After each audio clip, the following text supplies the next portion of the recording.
Where's your shirt from? It's women's American Apparel. We were in New York and I was like, I need a it. shirt. I went out. I actually wore these trousers with it. Wait, they're like checkedy.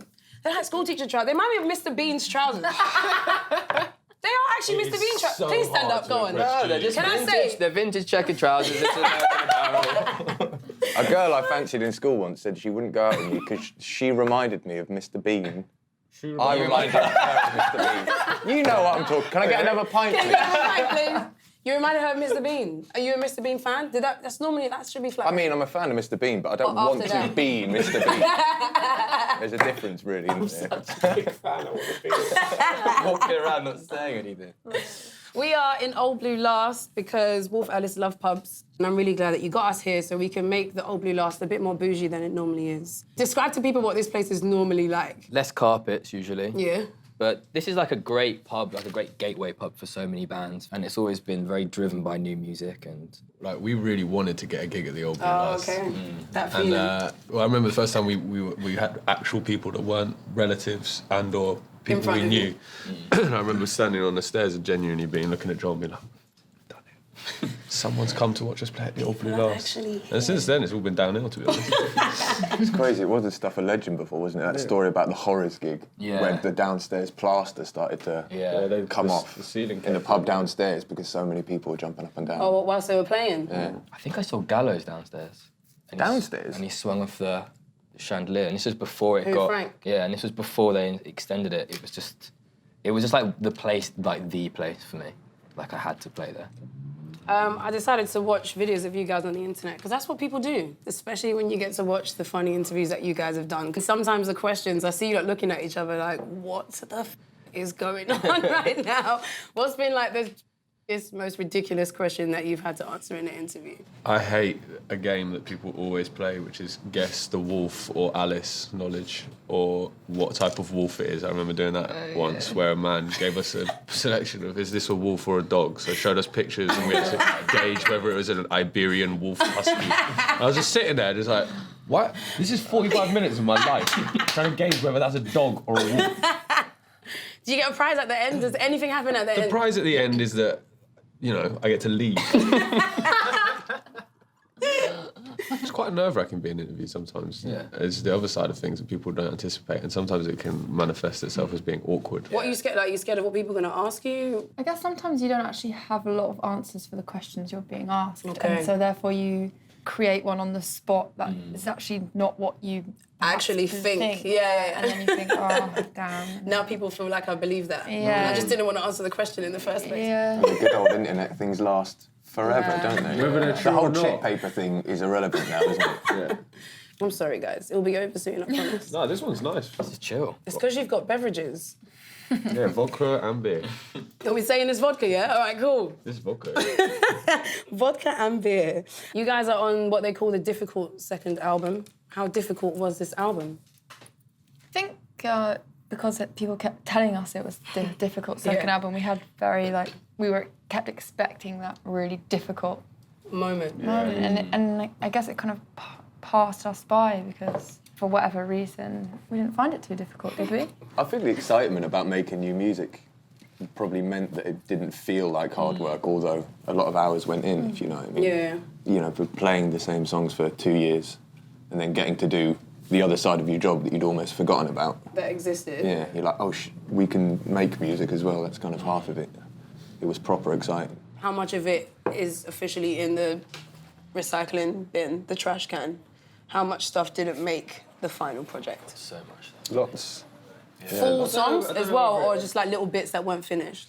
Lots and lots of little bits that weren't finished, but I think we took maybe 18, 20 songs to record. Yeah, and also it's quite hard. Sometimes we have songs and it's not right for Wolf Alice, if you know what I mean. Okay. Sometimes these songs appear that we all really love, but it doesn't quite fit like what we're trying to do with or on that record or something like that. It's quite interesting trying to choose those songs and decide what's for us and what's not. One thing I'd love to talk to you guys about, which I think you will all have great perspectives on, is mental health within the guitar, indie rock community and how that's affecting different people as well.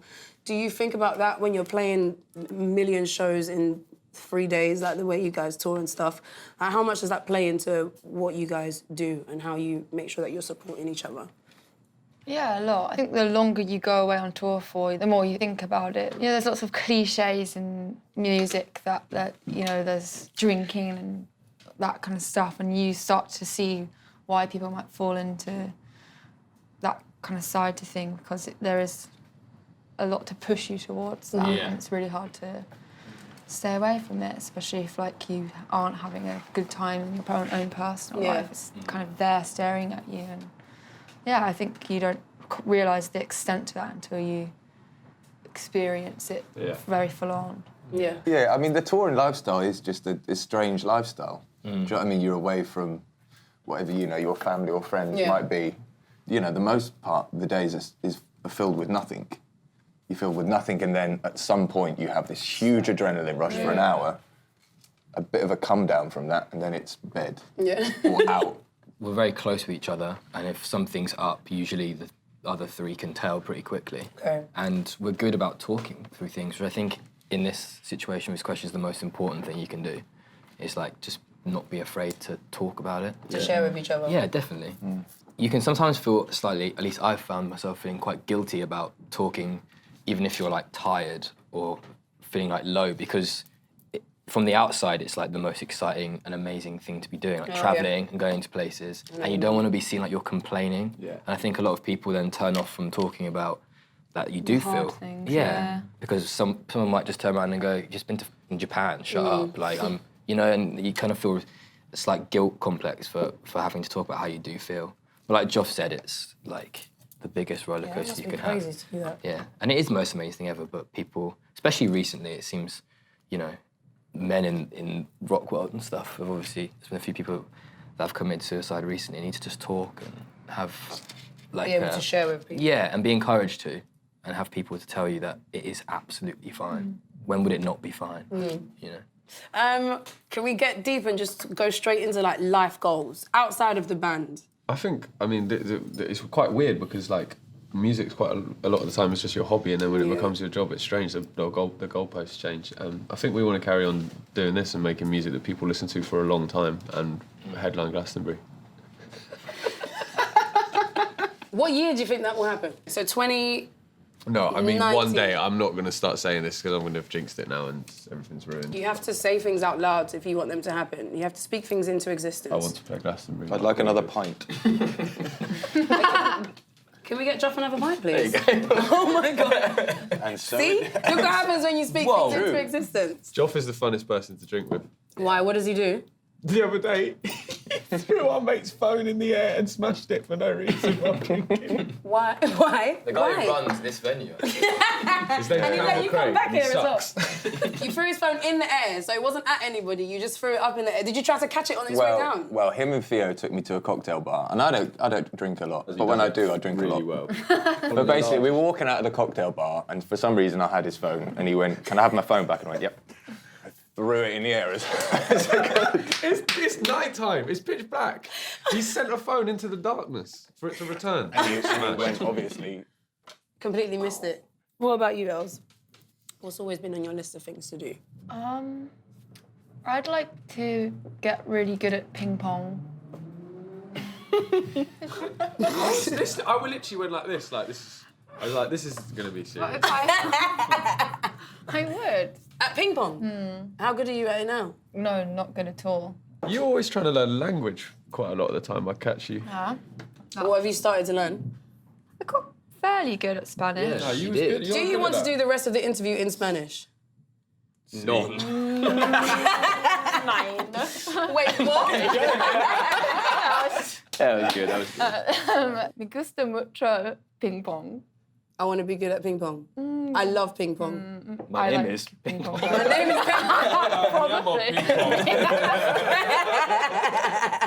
is Theo, what have you got for us? I would love to be able to open a venue like this. Is it? Like a separate life goal. I'd love to be able to do that. I wouldn't do it well because I'm bad with cash. I've got like these too much, and I don't know anyone, so no one will come. But I'd like to try it. At least invest in it. I like to at least put all the money down for it. Put all the money in and then see where it goes. What would your venue be called? House of Fun. Oh my goodness. Gaff. No, Le Gaff. Le Gaff. Yeah, French. Yeah, that's Carrying on good with the languages theme and that. How much money do you actually have to put into the venue, by the way? I've got like at least 100 to 150 pounds. Do you walk around and people give you the, we know you probably have loads of money, like, stories? Sometimes people will assume you have Millionaire. a millionaire, like my nan, right? Okay. God love Joan, she's an incredible woman. But because you've been on the telly once or something, you're like, That's people like are just like, what you got, like a mil and a half? To be fair, yeah, one Boxing Day I went down to the pub and some lady in the village that I'm from was selling a house. And it's a huge house, it was like £1 million, and she went up and she's like, oh, Joff, no one's buying my house. You'll buy my house, won't you? No. So people think you've got money, you don't have lots of money, but do you have to still do the thing where you go out and people are like, oh, it's Ellie, so can you get me around at the bar? Like, do you still have to be the person who has loads of money in the friendship groups anyway? I'm good at buying drinks anyway. If you stand near enough for me in a bar, I'll probably You buy your drink anyway. I'll probably throw a Jaeger bomb at you if I know you or not. Wolf Alice, my UK representative for this week. Thank you very much. Joel, Joff, Theo, Ellie, why are you laughing? I like your competitive relationship that's blossomed over the years of interviewing. Do you know what's always funny as well? Whenever we get interviewed by you, they're always like, Theo and Joff, we never do anything together. We're going to Beats One. So I'd like to thank you for that.